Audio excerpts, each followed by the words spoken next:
Hi everyone, this is Ryan Reagan, the founding partner of HKExcel. If you're watching this video right now, I assume you're struggling with an FOA.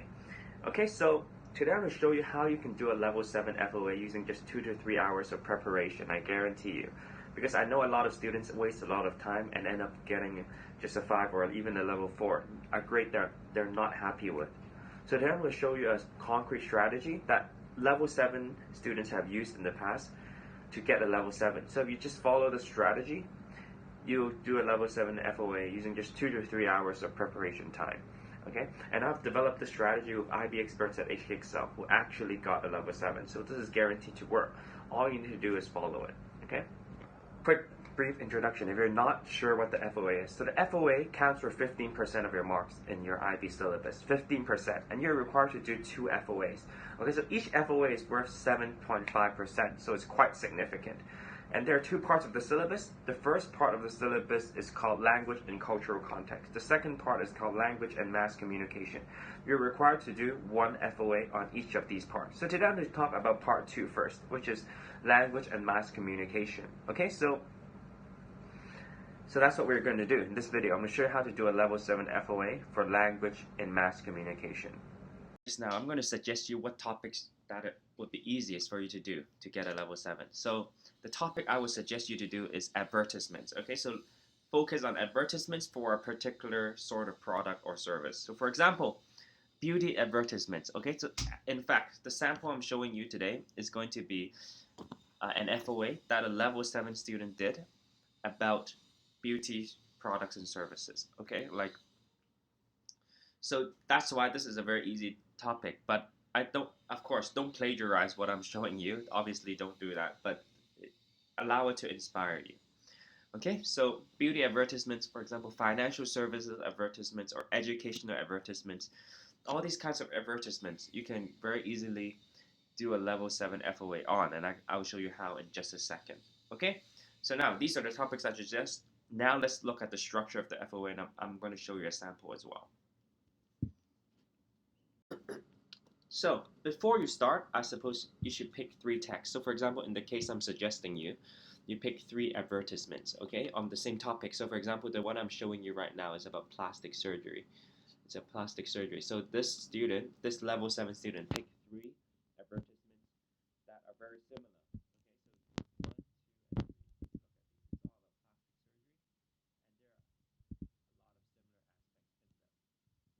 Okay, so this is what you're supposed to do in the beginning. Pick 3 advertisements. Okay, it can be on beauty, it can be on plastic surgery like this one, or it can be on anything, like for example, education services, university courses, advertisements, that sort of thing. And then so pick 3 that are similar, and then you can basically base your presentation off of the 3 texts that you chose. It's easier if they're similar. That's what I'm saying. Okay. Look at the presentation itself, and then I'll show you and here I'll show you how to do the introduction. Okay, so I'll use this presentation as an example. So first you talk about your topic. So for example, if I were this student, I would say, so in my FOA today, we're going to look at plastic surgery advertisements. Okay, so to give you some background information, we'll look at 5 different aspects. Okay, the first, so what is the purpose of these advertisements? The purpose of all of these advertisements is to convince females, especially, to go for plastic surgery. Okay, and then the meaning, the message that they're trying to convey.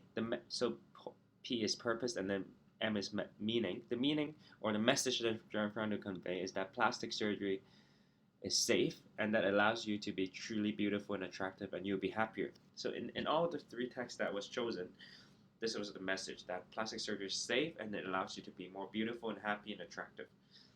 And then the audience are women who want to be more beautiful. Okay, that's the target of all of these advertisements for plastic surgery. The context is the UK and the US, because all of these advertisements were produced in the UK and the US.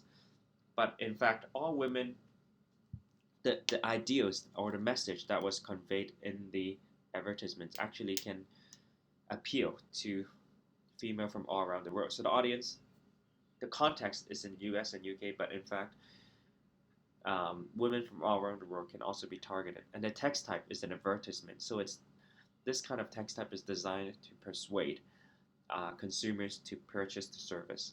Okay, so this is the background information. So in this presentation, and then so basically the next step is you talk about the aim. So in this presentation, we'll look at how media uses language to convey their message to persuade the audience. We'll look at how the media raises awareness of the ideological influence. Okay, we'll look at the ideological influence of the media, and we'll show how the media manipulates itself to target specific audiences. So we'll look at how advertisements manipulates uh, its audience to purchase the services. Okay, so these are the aims of the presentation. Okay, so you notice. So of course, don't copy this presentation 100%, but you can follow the similar structure. In your introduction first, introduce the topic.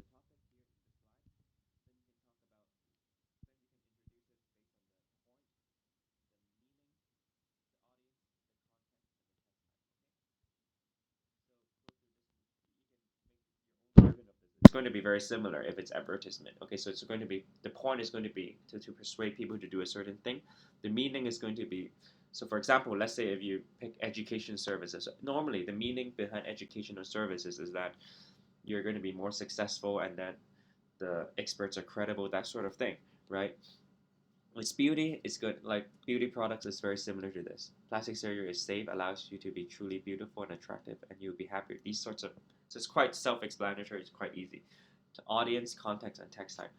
Then you can talk about the aim of your presentation. The aim of your presentation is basically kind of like a repeat of the aim of the part of the syllabus. So for example, just now I showed you, right?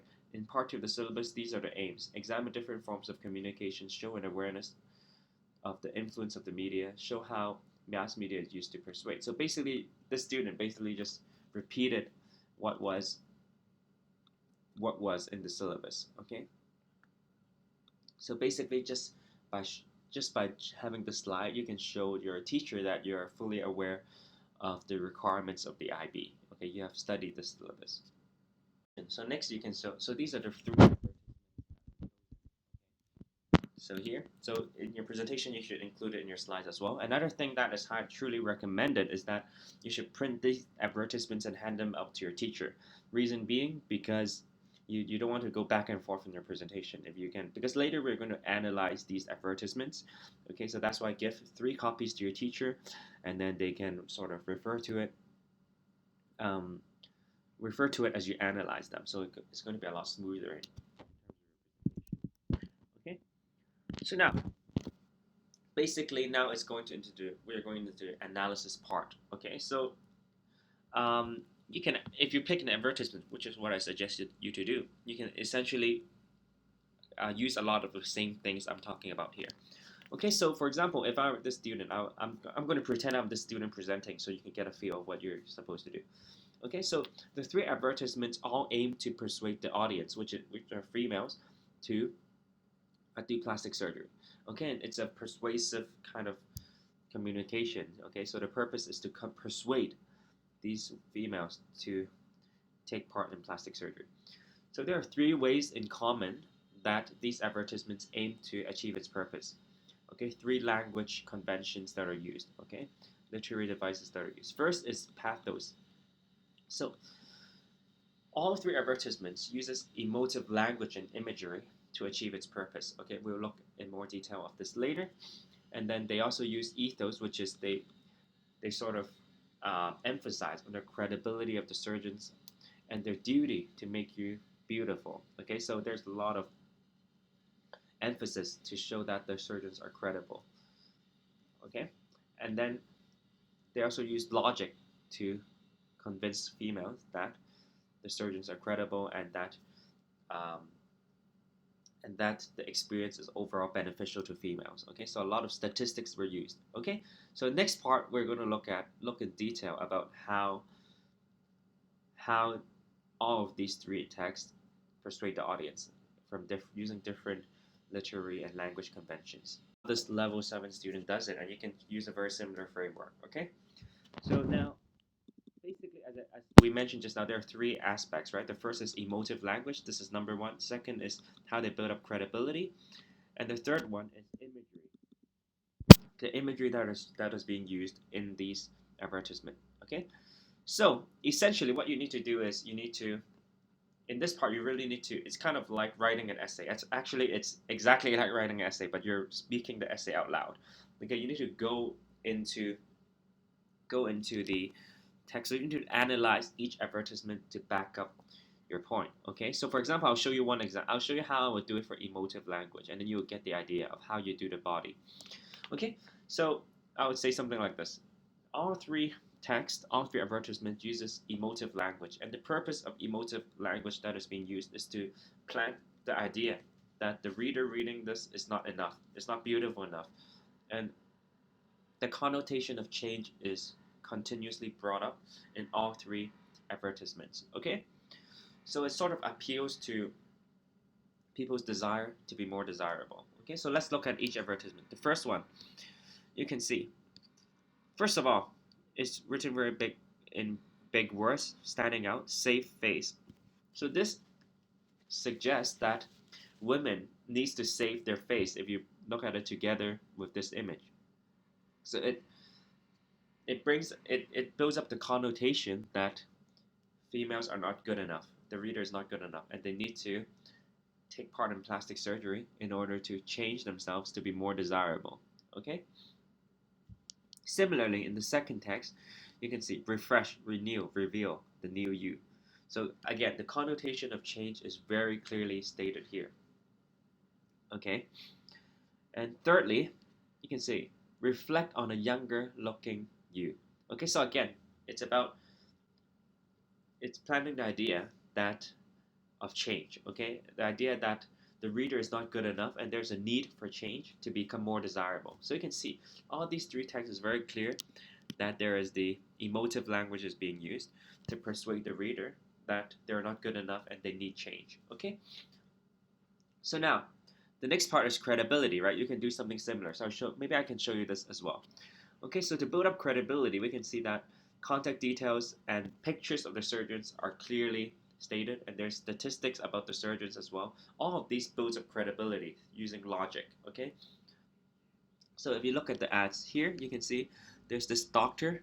Okay, if you look here, okay, there's a clear profile of the doctor, and then with doctor's face, this builds up credibility that the doctor is very experienced.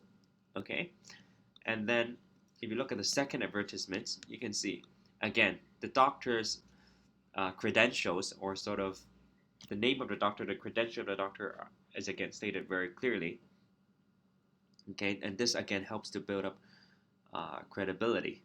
Okay, you look at the third one, again, the doctor's face is there again. Okay, and then there's the credentials of the doctors are there again. Okay, and you can see statistics is being used. He has performed over 2,000 Band-Aid facelift procedures. So again, it's using statistics to persuade the reader, using credentials to persuade the reader. So hopefully you get how you should go about the body, right? So next part, you can look at how the imagery. So just use a similar approach. So just analyze the imagery that is used in the text and how it creates meaning. Okay, so this is the body. Basically, I would suggest you to focus on three aspects. So for example, here, I focus on emotive language, credibility building, and also imagery. Okay, so focus on three aspects of language and then analyze them with references to the text. Okay, that's how you can do it. Okay, so this is for the body. Okay, so for the conclusion, so we have now talked about the body, so what about the conclusion? So in your conclusion, you're supposed to relate your analysis to the social context. It shouldn't be that difficult. So for example, for this student, she would say something like this, okay? So all of these advertisements on plastic surgery are actually a result of the social context. It reflects the social context, and it reflects the social perception of beauty. Okay, it reflects the social standards of beauty. Okay, and actually, it is a direct result of the social standards of beauty. Okay, and these implication on on the society is that all of these advertisements helps to further reinforce and implant the idea or the definition of beauty for females. Okay, and it also reinforces the idea that perfection is very important. Okay, and this sort of idea is actually not just implanted in plastic surgery advertisements. Actually, all forms of media, this is being conveyed. Okay,